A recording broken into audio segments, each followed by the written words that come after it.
നമസ്കാരം friends, welcome to Nidhi Attire. അപ്പോൾ എല്ലാവരും സുഖമായും സേഫായും സന്തോഷമായും ഇരിക്കുന്നു എന്ന് വിശ്വസിക്കുന്നു. അപ്പോൾ നമ്മളിപ്പോൾ നിധി അറ്റയർ പുതിയ ഇത് തുടങ്ങിയിരിക്കുകയാണ്. അതായത് കുട്ടികളുടെ ഡ്രസ്സ് സ്റ്റിച്ച് ചെയ്ത് കൊടുക്കുന്നത്.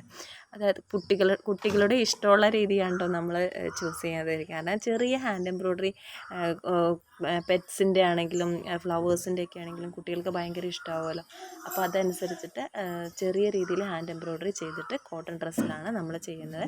ഇതിപ്പോൾ ഹൊക്കോബയാണ് ചെയ്തിരിക്കുന്നത്. ഇത് സ്റ്റിച്ചിങ് കംപ്ലീറ്റ് ഉള്ളിലാക്കിയാണ് തയ്യൽ തുമ്പിലാക്കിയാണ് ചെയ്തിരിക്കുന്നത്. പുറത്തേക്ക് അങ്ങനെ ചെയ്തില്ല. കാരണം എനിക്ക് മോളുള്ളതുകൊണ്ട് അറിയാം, കുത്തിക്കൊണ്ടാൽ അവർ പിന്നെ ഇടില്ല. അവർക്ക് ഭയങ്കര ഇറിറ്റേഷൻ ആയാലും അവർ ഇടില്ല. അതുകൊണ്ടാണ് കോട്ടൺ തന്നെ യൂസ് ചെയ്തതും കോട്ടൺ തന്നെ ചെയ്യാം എന്ന് വിചാരിച്ചതും അതുകൊണ്ട് തന്നെയാണ്. അപ്പോൾ താല്പര്യമുള്ളവർ എൻ്റെ വാട്സപ്പ് നമ്പറുമായി കോൺടാക്റ്റ് ചെയ്യുക. ഇതിപ്പോൾ കസ്റ്റമർ പറഞ്ഞ അനുസരിച്ച് അവർക്ക് യെല്ലോ കളർ വേണമെന്ന് പറഞ്ഞത് കൊണ്ടാണ് ഡൈ ചെയ്ത് ഒക്കോപ്പോൾ താഴെ യെല്ലോ വെച്ചിരിക്കുന്നത്. പിന്നെ ഒരു ചെറിയ ഹാൻഡ് വർക്ക് ഫ്ലവർ ചെയ്തിട്ടുണ്ട്. പിന്നെ അതുപോലെ നമ്മൾ പെറ്റ്സിൻ്റെ ആണെങ്കിലും എന്താണെങ്കിലും ചെയ്ത് കൊടുക്കും. എല്ലാവരും എനിക്ക് നിധി അറ്റയറിന് തരുന്ന സപ്പോർട്ട് ഞാൻ എന്നും പ്രതീക്ഷിക്കുന്നു.